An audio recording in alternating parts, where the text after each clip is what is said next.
Uporniki in upornice, to je obodovska specialna epizoda za drugo sezono serije Andor, po slovensko Andor, po obodovsko pa Andor. Specialna epizoda, ki je res nekaj posebnega, saj je krajša, aktualna, a vedno udarna. Ta epizoda bo pokrila 4. epizode druge sezone serije, ki so prišle na Disney Plus konec prejšnjega tedna in torej tudi zadnje epizode druge sezone in celotne serije.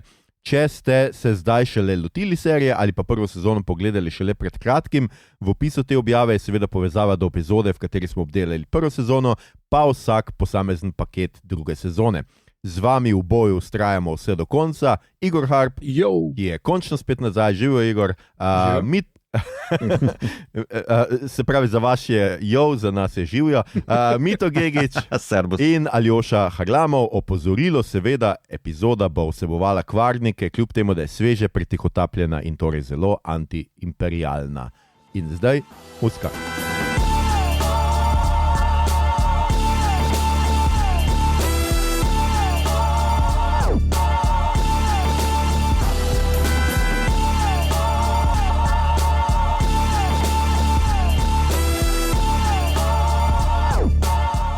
Kratka, tukaj smo, Andor smo zdaj pokrili, oziroma ga bomo zdaj pokrili. 3 epizode, ki so nam preostale za konec, so Make It Stop, Najbožje konc, Who Else Knows, Kdo še ve, in Jedi Kyber Erso, kar je neprevedljivo, ker so imena. Prvo sezono lahko svežite v 141 epizodi z Rahelo Klopčič. Kot sem že rekel, če ste slučajno se zdaj priklopili pa gotovili, da delamo Andor, v povezavi so tudi spodaj, imate v opisu epizode, lahko greste na vsak posamezen paket epizod. Skratka, obdelali smo po 3 epizode skupaj na epizodo, to počnemo tudi danes. Zadnje 3 epizode je režiral Alonso Ruiz Palacios, mehiški režiser filmu Gueros, Museo Mocap Movie, La Cochina, ne vem, če ste karkoli od tega gledali. Mogoče ste pa gledali Narcos Mexico, kjer je tudi režiral 2 epizodi. Scenarij je pa napisal Tom Bissell, ki je drugače scenarist špilov in sicer je delal The Vanishing of Ethan Carter, Battlefield Hardline in Gears 5. Tudi ne vem, če je kdo karkoli odigral karkoli od tega. Ne. In to je to. Skratka, zadnje 3 epizode, Igor bo zdaj povedal, kaj se je zgodilo v njih, skratka, da nam malo obnovi spomin, potem pa se jih kar hitro lotimo. Igor? Ok, torej spet smo leto dni kasneje in zdaj pač je tale Luthen se dobi z svojim virom, ki je prišel do informacij o tem, kaj se v bistvu dogaja v ozadju, ker je, kot zvemo, ne vem, zdaj tam ali kasneje, zhekal Dedrin Access in zvedel pač te podrobnosti. In on bi rad, da mu Luthen pomaga pobegniti, da se pridruži upornikom, pač kjer so, in pol mu Luthen pove, da so na Jedi in ga ubije. Nakar ko pač pove Klej, kaj se je dogajalo, proba uničiti vse dokaze, medtem pa vleti Dedra noter in zelo ima teatralno pripravljeno en antik proba prodati, ampak potem mu pove, da je ona mu nasledi že cel cajt in to se rezultira v to, da Luthen poskusi narediti samomor, ampak ona ga vseeno aretira in odvleče v bolnišnico potem, ker je on pač močno ranjen, nakar potem se fokus preobrne na Klejo, ki ima spomine na to, kako je odraščala skupaj z njim, kako je on našel in pač kako sta skupaj začela ta upor, ker se niste strinjali s stvarmi, ampak kako sta vedno bila previdna, kot je on učil, da ne greš na juriš, ampak da probaš pomalem spodjedati sistem. In potem ona izvede noro, hudo akcijo, ki vdre v tole bolnišnico in pač, kar je preostane drugega, ga ubije. To je bil 10. del, potem pa je 11. del, pa je Dedra na zaslišanju in potem ona pove, kje se da Klejo dobiti.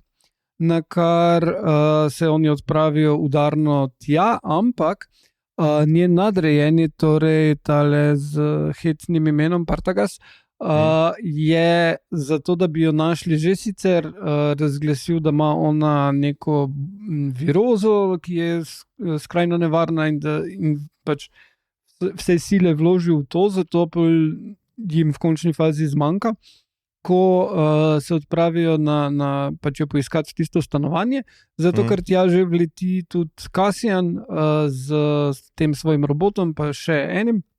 In potem pač imajo fight, uspejo, pač, ko pride robot, pa vse pobije. V končni fazi je prav tako, kak jim bo uspelo, en neuničljiv robot bo prišel. Pospravil se, ja. Na kar oni pač uspejo priti nazaj na Javin, in potem v bistvu zadnja epizoda nastavi prve Andorjeve kadre v Rogue One, hkrati pa ponudi neko možnost, da se poslovimo od vseh likov, torej Kleja počasi prihaja k sebi, ugotavlja, kje je, kakšna je njena vloga tukaj. Mon Mothmo vidimo in ostale vodje upora, ki pač se malo pričkajo, sporu so s Sojem, ki ga kasneje pač probajo nekako na svojo stran pridobiti, tako da je zelo zadnji del se ne zgodi tako veliko, ampak vidimo pa zelo ta dober vibe nam da, kje smo bili s temi junaki, kako se poslovimo od njih in najboljš je Dedrin zaključek, ki je pristala v tistem zaporu, kjer je bil Andor v prvi sezoni in je čisto zlomljena. Medtem ko Partengas pravzaprav naredi samomor, mu dovolijo v bistvu, tako zelo rimska scena. In vidimo pa tudi tega, ki gre, kakorkoli mu je ime že, ki gre po Death Star, ne? In vidimo že tudi odsev Death Stara. Tu nekako zaključimo. Zelo, zelo lepo se poslovimo in zelo v redu gre, da kar ne vem, zakaj ne ponudi Play Next filma. No. Netflix bi že. Vse, koliko mi je znano, v bistvu je trenutno Rogue One, vse Disney se hvali s tem, najbolj gledan film na pretočniku. Meni ga je sicer ponudil. Jaz moram reči, da takoj, ko je odšpilalo, mi je ponudil, da dalje gledam Rogue One, s tem, da mi je tudi že več čas, Disney Plus mi javlja, da je Rogue One number one gledan trenutno na pretočniku.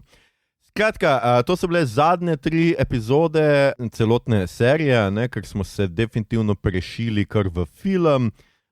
Kako so vam bile všeč, kako je zdaj, ko pogledamo na to divjo pustolovščino potovanje, ki se imenuje Andor, kako vam je bila všeč tudi celotna serija zdaj, če pogledamo za nazaj. Ampak dajmo najprej te 3 dele. Kako so vam bili všeč ti 3 deli in zaključek vseh štorij, ki smo jih spremljali v tej sezoni in prejšnji? No? Meni se zdi zanimiva, pa zelo dobrodošla, pa skoraj da bi si upal reči edina možna koda za to zgodbo. Ne? V prejšnji epizodi sem rekel, da v bistvu glede na to, da je to prequel, za katerega vemo, da na koncu morajo pristati na točno določenih točkah za Rogue One, tako da tle ni nekih presenečenj, ki bi jih lahko pričakovali. Edino, kar lahko serija naredi, je, da razumemo, zakaj so ti liki prispeli na to točko, zakaj se bodo obnašali, pa mislim v naslednjih inačicah Star Wars vesolja, da jih nekako poveže skupaj v svojih dramskih trikotnikih, oziroma da ta koda, glasbeni stavek, ne, zato uporabljam, privede vse te njihove zaključke na nek bolj emocionalno raven, no? Mislim, na nek emocionalni zaključek, niti ne toliko akcijski, kot je pač dramski. No? In se mi zdi, da to zelo uspešno naredi. Razumem, da bi lahko bila kritika, da je antiklimaktično, ampak če rabiš klimaks, imaš Rogue One in imaš New Hope, ne? Zato se mi zdi, da je edini pravilen odgovor bil točno to, kar smo videli. Okay. Igor, kako se je tebi zdelo? Krasno. V bistvu, kot sem prej rekel, ta zadnji epizodi se ne zgodi tako vredo, ampak niti ne rabiš, zato ker so ti dogodki si vedel, kam vodijo, zanimalo te pa, kam se bojo liki razvili. In na koncu ti da čas, da ti pokaže, da so oni na enem pravem mestu, kjer si želijo biti, oziroma kjer jim je mesto v toku zgodbe. Ne? Mogoče si mi je malo overkill mesijansko zdelo, da je pol še pokaže Bix z babyjem, kar pač mislim, kliše je, no. Ampak vseeno to, da je Bix srečna in ne mrtva, kot sem jaz sklepal, mi daje upanje za človeštvo. Lepo, Igor, zato ker seveda bo pa Cassian umrl. Jaz ne vem, zakaj ti je to dajalo upanje, ker Bix je preživela, Cassian pa ne bo, ker vsi vemo. Ja. Ampak ja. In to ne samo, da ne bo, ampak ne bo preživel v objemu druge. Ja, tudi to je res. Jaz bom tako rekel, da jaz sem sicer pričakoval mislim, več čas, ko smo se pogovarjali, smo tudi napovedovali ene stvari, ki se niso zgodile. To mene nič nikaj dosti zmotilo. To, da se mi zmotimo, ni nekaj, na kar bi se jaz mogel obešati. Mene je edino ena redkih stvari, mislim, spet, da ne bo kdo zdaj mislil, absolutno so bili 3 epizode zelo všeč. Andor je ena najboljših serij, kar smo jih gledali letos in kadarkoli. In definitivno najboljša Star Wars serija do zdaj. In najboljša Star Wars stvar, bi jaz rekel, meni je to boljše od originalne trilogije in zdaj se Lucasovi fani tam le štihajo in mi obljubljajo večno maščevanje, kakorkoli že, skratka. Ne vem, meni je skratka super, ampak ja, mogoče me malo v teh 3 epizodah ne toliko motilo, da je antiklimaktično, ker se mi zdi, da nekako itak smo mogli priti do tega, da Andor gre na ta planet in se sreča z unim in tako naprej. To je bilo nekako pričakovati. Bolj me je mogoče malo zmotilo to, da je ta odnos med Luthenom in Cassianom skozi drugo sezono konstantno se nekako prideta v spor, konstantno je Cassian tisti, ki hoče oditi iz uporništva, tudi zaradi, jaz mislim, da Luthenovih metod, ker mu niso všeč in se strinja z voditelji upora, zdaj pa nekako v zadnjih 3 epizodah iz nekega razloga, ki ga ne vidimo, za 180 stopinj obrne in je on edini zagovornik Luthena na Yavinu 4 in ne veš v resnici zakaj, kaj se je zgodila ta sprememba, kje točno je to bilo. Meni se je pa tu zdelo dosti logično, zato ker vseeno je on videl je, koliko pomembne informacije je prinesel in videl je, da ga oni ignorirajo samo zato, ker ne zaupajo v Luthena. On pa je vedel, da ne glede na to, koliko se ni strinjal z Luthenom in njegovimi metodami, pa so njegove informacije, pa nekaj, za kar je umrl, moralo biti preverjeno in ne nek zarota, kot ona reče, ne? Ali pa deluded ramblings. Ne? Ja. In to se mi je zdelo, da vseeno, ne glede na to, koliko konflikten odnos sta imela, mu je pa verjel, da bo on nekaj konkretno, če bo za nečim stal, da je prepričan v to in da je vredno biti prepričan v to. Jaz bi obema dvojko stisnil tukaj. Andor ne ve, kaj ima Luthen za ponujati, on sam sliši signal, niti ne ve, da je Luthena. On šele, ko pride na Coruscant, v bistvu izve, za kaj se gre. Tako da se odzove iz nekih drugih vzgibov. Ne? Jaz mislim, da ta vzgib je pa tisti, ki ga dela malo različnega od Luthena, hkrati pa tudi malo enakega, ampak on tega ne ve, ker ne ve backstorija oziroma zgodbe od Luthena, ki smo jo videli v 10. epizodi. Mislim, da Andor, se strinjam, se z Luthenom razide zaradi metod, ker ceni človeško življenje, ampak ceni potem tudi toliko, da želi Luthena rešiti. Mislim, da tudi Luthen, kot je pokazano, ceni človeško življenje, ampak mora biti specifično človeško življenje, pač enostavno, ne? Pa da ima nek podoben potek radikalizacije, kot ga tudi imel Andor, tako da tu se najdejo neke sporednice med njima dvema. Ne? Andor pa ne ve, mislim, tako da ne Andor, ne uporniška zveza, whatever, ne vedo, zakaj je Luthen sploh signal spustil, šele kasneje se skuša to kontekstualizirati. Mislim, da tudi njihova cagavost je nekako posredi oziroma na mestu, ker se oni pač tudi takrat prvič močno razkrijajo v njihovi obsegu, imperiju.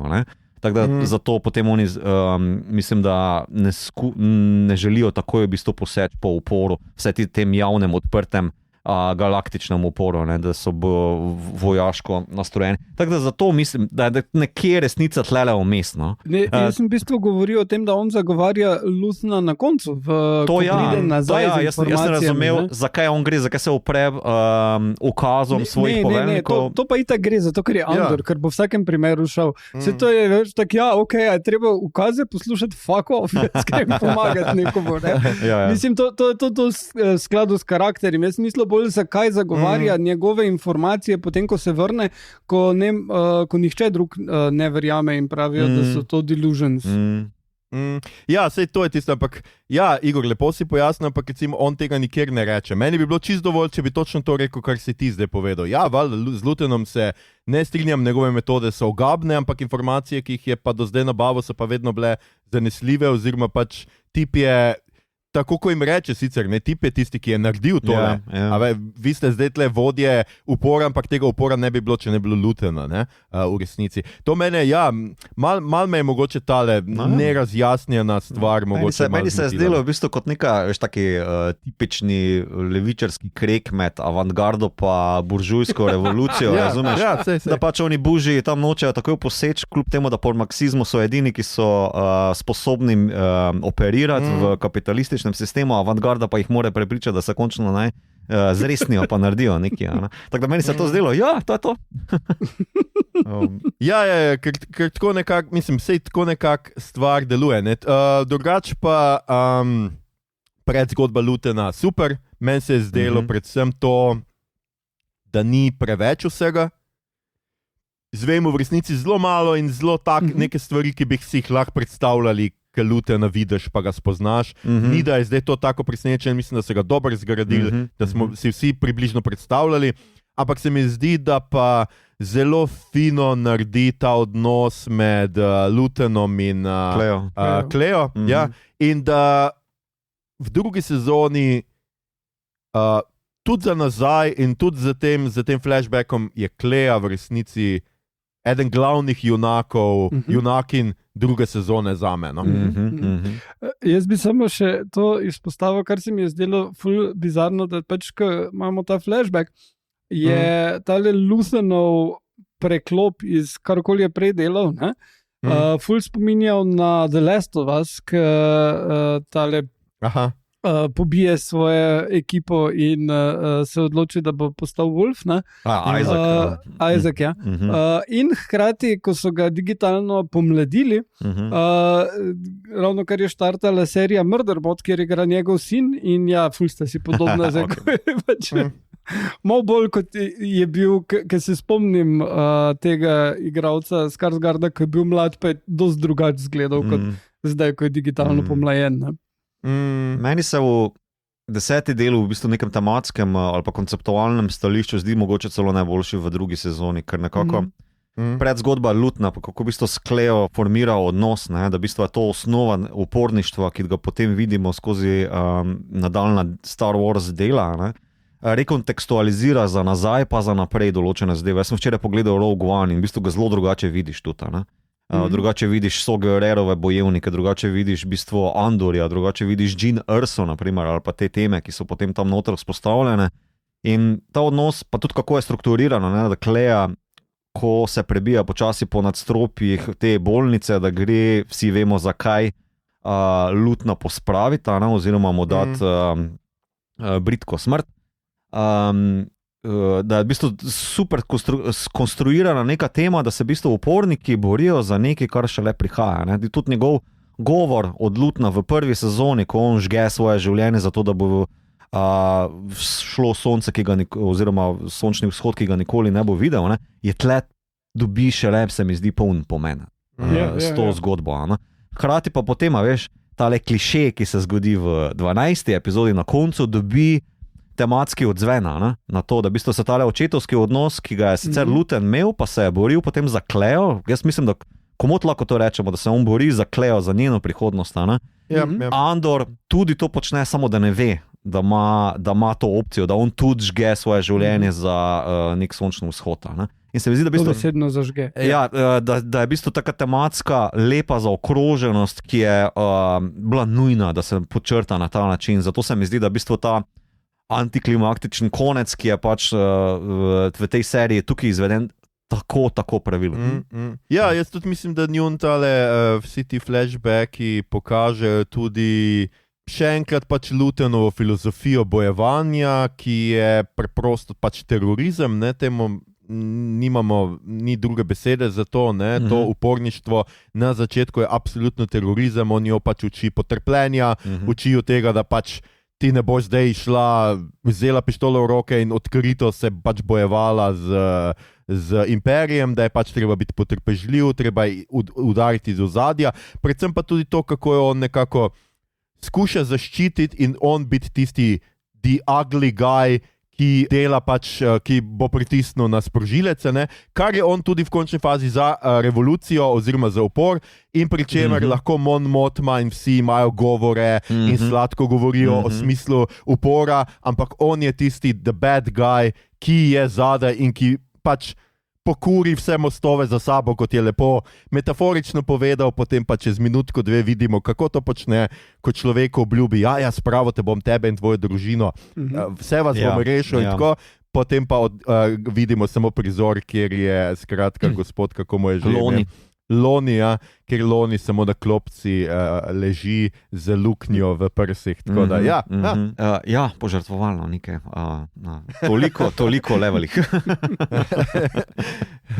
Ja, se mi zdi, da to je ena taka zanimiva lekcija, ki je človek ne bi pričakoval od ameriške serije, da ti res pove, še enkrat spet, da ti pokaže to, kar so Američani malo pozabili, vsi tisti, ki so gledali radi Star Wars, da so oni imperiji, ne uporniki, ne? In da v bistvu terorizem, ki se izvaja proti njim, je včasih pač ni drugega načina kot boj proti imperiju. Jaz bi mogoče vrnil na tale govor, ki ga je imel Mendelssohn z Mon Mothmo v poprejšnjem trikotniku, kjer sam polemizira, tvoj terorist je moj upornik, ali ravno obratno, ne? Tako da tukaj se s tem izrazom tako kot v našem svetu, ne, danes da zelo na easy operira, če samo gledamo trenutno sirijsko vodstvo, kjer še včeraj imel predsednik 10-milijonsko nagrado na glavo, ne, in bil zelo glasen terorist, danes pa se rokuje z francoskim predsednikom. Ampak, če pa grem na imperij, se mi pa zdi, da je lepo kontrastiran tudi skozi to temo, torej Lutena in Andorja, o tem, da se v bistvu uporništvo bori za nekaj, kar šele prihaja, za bodočne rodove in tako naprej. So pa oni zaklenjeni v zgolj trpljenje in strah, pa v hierarhijo, kjer je, mislim, da Qui-Gon Jinn v Star Warsih zelo pametno reče, there's always a bigger thing.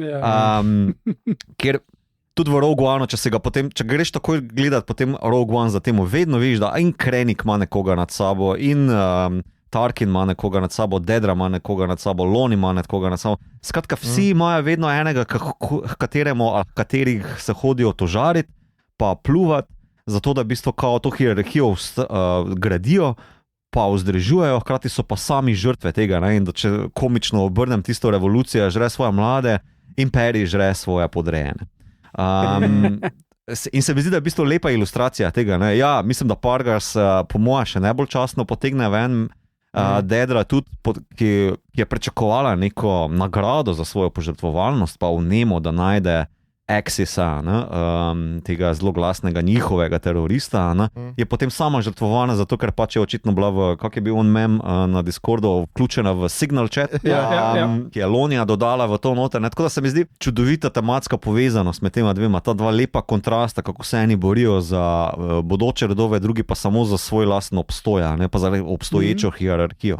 Ja, verjetno tudi zato, ker menijo, da je imperij večen, kar je tudi delužen še večji. Oni so na nek način so vseeno verski fanatiki, ne? Ne, to ne bi, ne se ne strinjam. Jaz mislim, da ta Nemikov govor tik pred Pargasovo smrtjo, ki se ga sam zavrti, ne? To je pač room, ali kako se že reče, non-diegetic. Diegetski zvok je to. To snisko. Kratka, on si nekako, ko še enkrat, ko ga sliši tudi njegov podrejeni, nekako da vedeti, da v bistvu je naša oblast, naša avtoritarnost je krhka stvar, ki je nikoli ne moremo preseči. Ne pozabi, imperij je tlele na tej točki 17 let star, ni večen. Oni vedo, da ga morajo vzdrževati z silo, z strahom in tako naprej. in šele zdaj, po 17 letih, zvedo, da mislim, se nekako, vsaj parga so v bistvu postane očitno, da to ni moč vzdrževati v nedogled. No? Tako da ta večnost nikjer ni bila eksplicitno izrečena, mogoče je to Palpatinu ali pa Vaderju. Mislim pa, da vsem ostalim birokratom pa ne, birokratom ali pa deležnikom te hierarhije fašistične pa ne. Ena stvar, ki si je prej ti rekel, bi counteral, da pač ja, da te čudi, da Američani naredijo ta serijo. To ni ameriška serija, ampak je britanski avtor. Oni imajo ful bolj zdrav odnos do imperijev. Ja, več izkušenj imajo, s katerih lahko črpajo vsakakor. Ja. Pa zdaj, ki ga ni več, zdaj seveda lahko šimpajo imperialno logiko. Jaz sem pa hotel tukaj, meni pa sta v bistvu dve stvari tukaj pri usodi Dedre in Partagaza zelo zanimivi. Namreč to, kar jaz mislim, da vsak imperij pač deluje s to neko birokracijo, v kateri si ti samo en kolešček v nekem kromozanskem mehanizmu, ampak ful je važno, da si ti kolešček, ki deluje tudi znotraj nekih pravil in logike. In zato Dedra je preprosto, kar je najbolj, mislim, ironično smešno, ona je preprosto pokazala preveč zanimanja, preveč je šla izven okvirov gole birokracije, ni spoštovala hierarhije, ni spoštovala tega, da ima ona drugo nalogo in je bila preprosto preveč vneta, ona je hotela preveč dobro za svoj imperij, ampak potem je bila za to revica kaznovana. Preveč uporniš. Ja, mogoče celo preveč uporniš.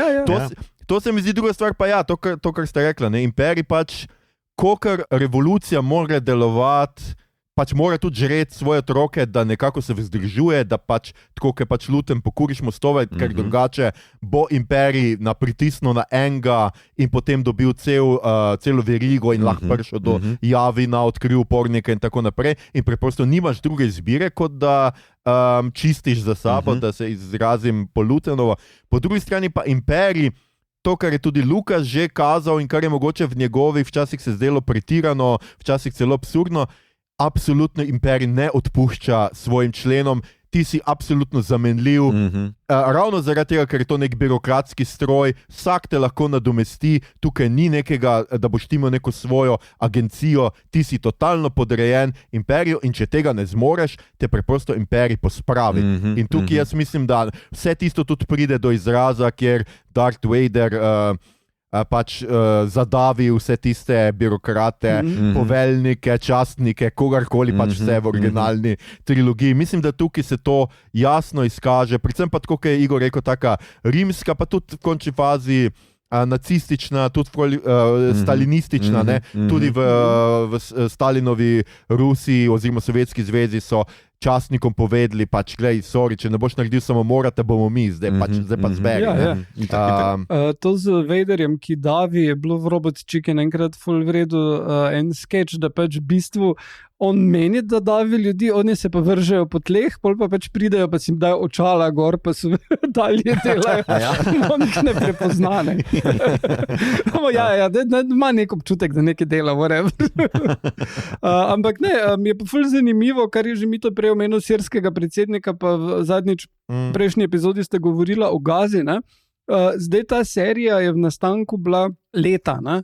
In je en kup stvari, ki so tako aktualne, kot da bi jo pisali res v začetku tega leta. Ne? Tudi ne nazadnje to, kar si ti govoril o tem, kako deluje birokracija imperija, kako pač ruši ljudi, ki hočejo imeti svoje ideje. Točno to vidimo v Trumpovi vladi. Dost bolj kot v kateremkoli pač prejšnjem sistemu, ki so ga imeli v ZDA.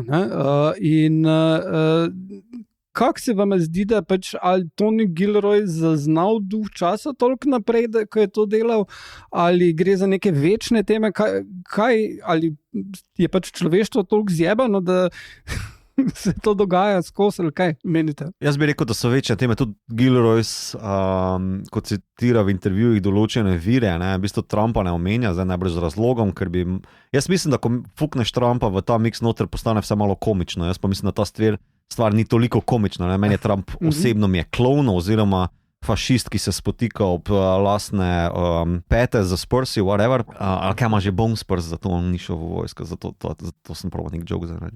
Ne, toliko zgodovinskih primerov je, da v bistvu je Gilroy precej občutljiv na to, da v bistvu se lahko črpa iz tega. Jaz sem v bistvu v prejšnji epizodi tudi omenil pokol v Amritsarju, pa britanski imperij, ki ima malo morje primerov. Ne? Da ne govorim, da so prvi koncentracijski taborišča pa gulagi bili ustanovljeni za vojno v Južni Afriki, za bor od strani Britancev in lahko naštevaš. Samo, če samo to šli pole, to lahko 2 epizodi skupaj samo teh imperialnih grozot, kakorkoli. Meni se zdi to večna tema, kako v bistvu se počasi odžira pravice pa pridobitve, recimo temu, za kar se borijo buržujski revolucionarji v uporništvu, torej za liberalno demokracijo. Za dobro vprašanje je tudi, zakaj se pa borijo sploh ti uporniki? Ker Andorjev planet Aldani so republikanci oziroma stara republika skopala. Torej kapital, to ni marksistična revolucija, vsaj ne za te buržuje tam. Avantgarda ima pa drugo foro, ampak dobro, to je malo mogoče preveč marksistično za naš podcast danes. Vse ob tej uri. Sogerera ima dosti bolj Osama bin Laden taktike. On je tudi radikalen, to smo tudi napovedali v prejšnji epizodi, da v bistvu Sogerera, vedeli smo iz Rebelsov, da se mora skregati, mislim, da je tle pač dobro jasno vedeti, da v bistvu da niso kompatibilni, da ne morejo biti kompatibilni, da to čisto sledijo. Je pa zanimivo videti Rogue One, ko napad na Jedija v Jeddah Cityju, vsi njegovi uporniki imajo tile maske gore, veš, tako da so vsi nekako radikalizirani na isti način kot Wilmon, vse tako delujejo, veš, kot da so vsi vdihujejo tisti strupeni gorivo, plin tistega goriva. Jaz sem odgovoril na tvoje vprašanje, se ne vem. Ja. Okay. V bistvu meniš, da je človeštvo v kurcu že dolgo časa in da ni.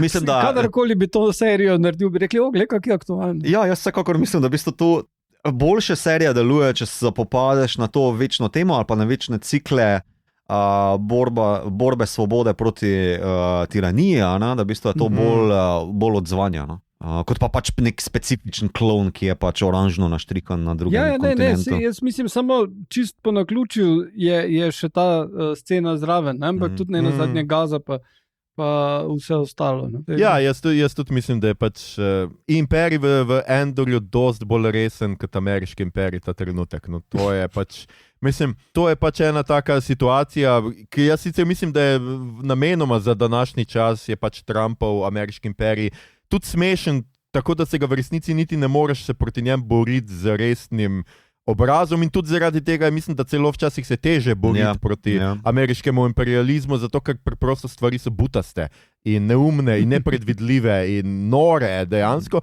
Tukaj imamo pa zlobni imperij, ki pač pobija gormance, ko rabi tam neko rudo, ki bo zdaj naredil skratka zvezdo smrti, s katero lahko uničuje planete. Tukaj vemo, da skratka to je neka zloba in se je lažje boriti in v fikciji včasih je točno ta sreča, da so imperiji in družbe tako zlobne, da pač nimaš izgovora, da se ne bi boril proti njim.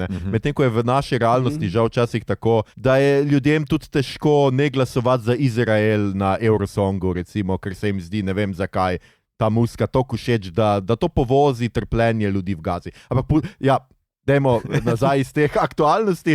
Zdi se mi, zelo mi je bil všeč meni prizor, za katerega sem zdaj slišal oziroma prebral, da je bil do neke mere improviziran, kjer Krennic zaslišuje Dedro.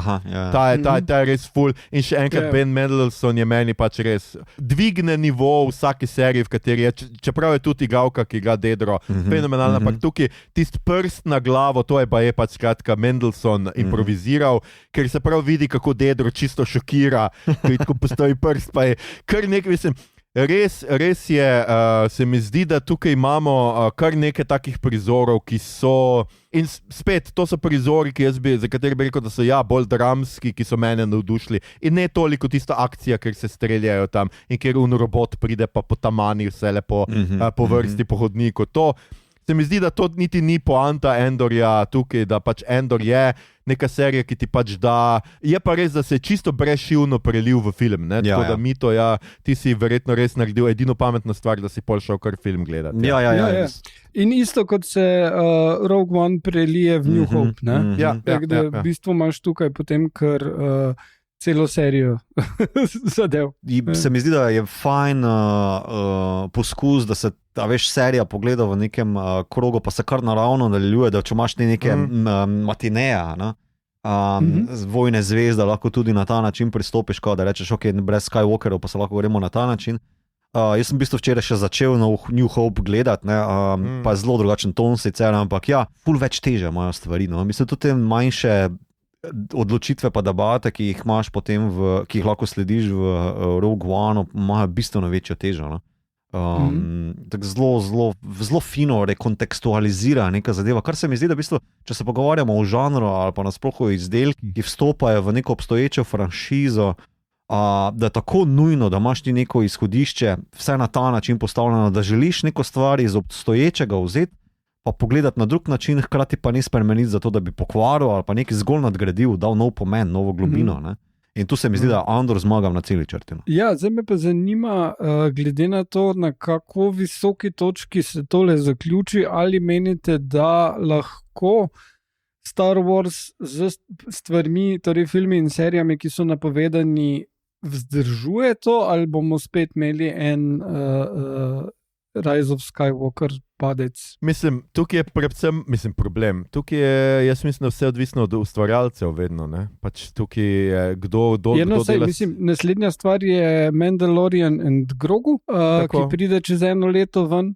Ali menite, da to, mislim, ki je čist en drug vibe, ampak menite, da bo uspešno, kvalitetno, lahko ali kako? Mislim, predvsem jaz mislim, da je tukaj tudi, seveda, jaz mislim, da tukaj je Gilroy dobil proste roke, ki jih je dobil mogoče že z Rogue One, da je pač naredil neko štorijo, zato ker je tudi so mali ljudje in niso Skywalkeri in ne vpliva na mitologijo nič, ker je štorija umeščena v nek prostor, prazen prostor med dvema okvirjama, dobesedno kot v stripu, pokaže tisto, česar samo nismo videli, pa se je vseeno lahko zgodil in tam noter je imel ogromno manevrskega prostora in svobode.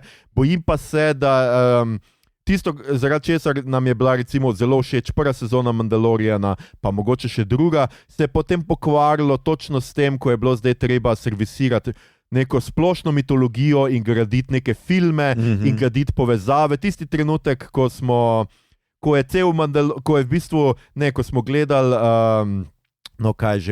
drugega Mandalorica, Boba Fetta, kjer se je serija o Boba Fettu dogajala v bistvu v Mandalorianu na polovico, takrat si že videl, kam te stvari grejo in jaz od filma ne pričakujem. Jaz bi si želel vsaj da bi šli na raven prve sezone, da bi to bila ena zanimiva pustolovščina, ki ne bi skušala servisirati fanov, pa dajati easter eggov, pa Skywalkerjev, pa srečevati ne vem kakšne like. To bi mi bilo čist dovolj in čist dovolj zanimivo, ampak mislim, da smo, kar se teh serij tiče in kar se tega tiče, kar dela Filoni, mislim, da smo tukaj, da je ta vlak zamujen in da zdaj nimajo niti druge izbire, kot da tam skratka poskušajo neki, ne vem kaj.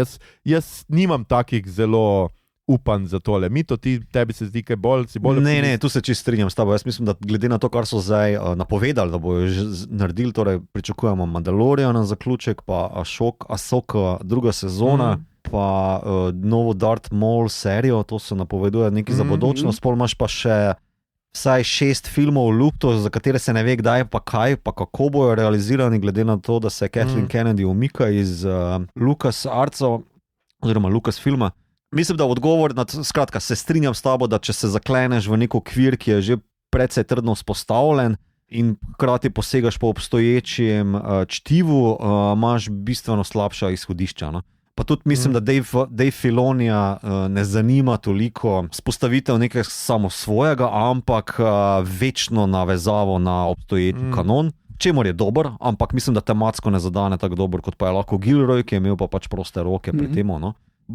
Mislim, da uspeh Star Warsa v bodoče bo nove zgodbe, pa manj Skywalkerov, če sploh. Ja, in ravno pri tem jaz menim, da je glavni problem, zato ker stvari, ki so napovedane za nove zgodbe, so se jih loteli ljudje, ki ne znajo narediti za res zanimivih, ne? Ampak so safe choices, recimo Mangold bo delal film, ki se je režiser in Logan je briljanten, ampak on ima v celotni karieri enega Logana, pa en kup filmov, ki so dost v redu, ne? Ne vem, A Complete Unknown, pa Ford vs. Ferrari, pa Yuma remake, ne?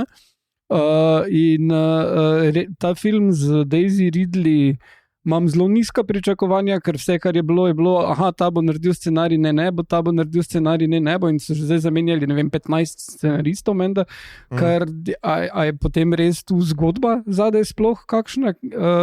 In še bolj pa se mi zdi, še manjša pričakovanja imam pa za Starfighter, kjer bo pač Ryan Gosling not pa bo naredil Sean Levi, ki je delal Deadpool and Wolverine, ki meni pač točno to pričakujem, da bo full meta. In je tak meta Star Wars. Mislim, bolj mogoče, če bi Edgar Wright to delal, da bi bilo meta, tisto bi znalo biti fan, ampak to pa in bolj še dela Simon Kinberg trilogijo, kar whatever, ker on pa je res boring. Ryan Johnson dela trilogijo, o kateri nismo nič slišali. Taika Waititi dela en film ali pa trilogijo, o kateri nismo nič slišali. Tako da, ja, ne, tu so stvari, ki whatever. Jaz tudi mislim, da je v končni fazi bi bil skrajni cajt, da pač nehajo se poigravati z vsem tem in na novo naredijo prvo trilogijo. Jaz mislim, da tukaj nima dobenega smisla, ker se vrtimo okrog tega in okrog tega cel ta cajt. Sicer je v zadnjih letih prva trilogija se prvi 3 deli, ne prva trilogija kot kronološko. Prvi 3 deli so dobili neko novo občinstvo in neko nove oboževalce, ampak jaz mislim, da glede na to, kako se matrajo za nekaj za brez veze, jaz mislim, da bi marsikoga razveselili, če bi delali prve 3 dele še enkrat. Mito odkimava. Tudi jaz nisem impresen, ampak jaz mislim, da tako kot je Harry Potter ugotovo na neki točki franšize, mislim Warner Bros., da tisti čudežna bitja, karkoli so že imeli, da tisto pač ne gre nikamor, da s tistim nimajo kaj početi, so preprosto obupali in zdaj bodo delali serijo Harry Potter. Jaz mislim, da slejko prej se bo Star Wars zgodilo to, ker če ne bojo šli po neki Gilroyevi poti in ne bojo, vse to, kar si zdaj le povedal, ne bojo, se bojo slejko prej zaplezali in jaz mislim, da bi bilo po eni strani celo boljše, da se tistega še enkrat lotijo in nam dajo mir z Star Wars, nekimi spin-offi, ki bojo pomlajevali igralce, ki bojo ne vem kaj se. Jaz sem tega že pa mal sit. Jaz pa se ne strinjam, če se to zgodi, ti, ne vem, plačam lepo žogo solo, da sam gledaš tekmo. Kar je zmenjeno. Ne, jaz mislim, da je kanonizacija Star Warsa ena najbolj zacementiranih stvari v tej galaksiji, pa še v nas sosednji. Da, če bi to naredil, bi pa imel požig, po moje, tega Lucasfilmovega studija. Rajštaga, tudi to. Pri tam ne bi niti solzice spustil, mogoče pri Lucasu. Ne, jaz mislim, da kvečemo dolga pauza, da se jim odkupi, pa bistveno bolj pretehtane zgodbe, ne ala Gilroy, ker Gilroy je v bistvu Andor pisal 6 let, če ni še dlje, to je v intervjuju povedal, da je v bistvu to neka kulminacija njegovih razmišljanj o revoluciji, pa o uporništvu, pa da je pač Star Wars mu tukaj ponudil izjemno dobro platformo, da pove točno te teme. In če se najde nekdo, ki bi znal neko temo najti, ki bi, pa imela dobro odskočno desko polje, to super zgodba za Star Wars. Takoj, ko se pa lotiš kanonizacije, kanona Skywalkerov, imaš pa oren problemov in to se je videlo tudi pri, mislim, da narobe ali pa slabo razumljenem torej Acolyto, oziroma kako smo že prevedli, vseeno, Acolyto, pa kakšnem Han Solo, naprimer, ki ga Ron Howard malo povprečno naredil na ta način, pa seveda zadnji trilogiji, to moraš pustiti enostavno na miru. Če se boš tu lotil tega, boš imel probleme na vseh frontah.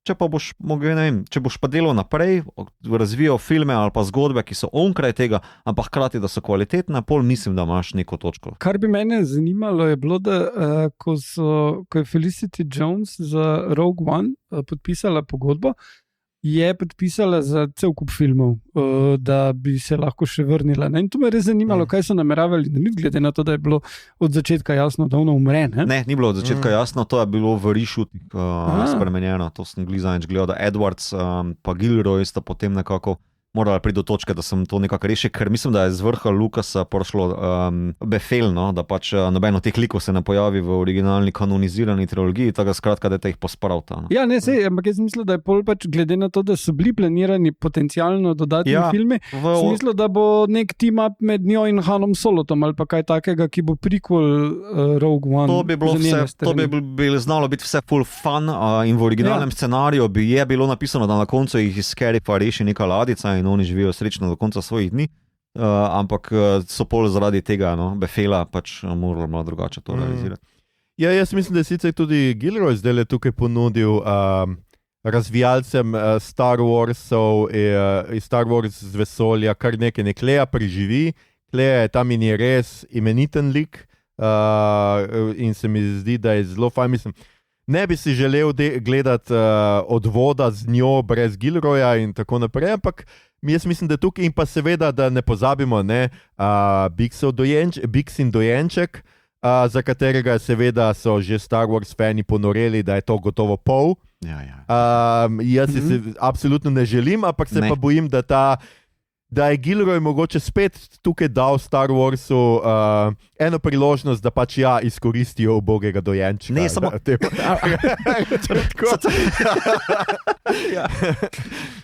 Ravno v tem je problem, če boš razmišljal v logike žajfonce originalnega kanona, nikam ne prideš, kao da on je v žlahti zunaj malo. Jaz mislim, da je treba gledati naprej, torej da naj ima Kleja after zgodbo, kjer se odloči, da je dovolj s tem uporom, zdaj je čas za ljubezen, zdaj je čas za self-care in čas, da je tudi ona ljubljena. Jaz se strinjam.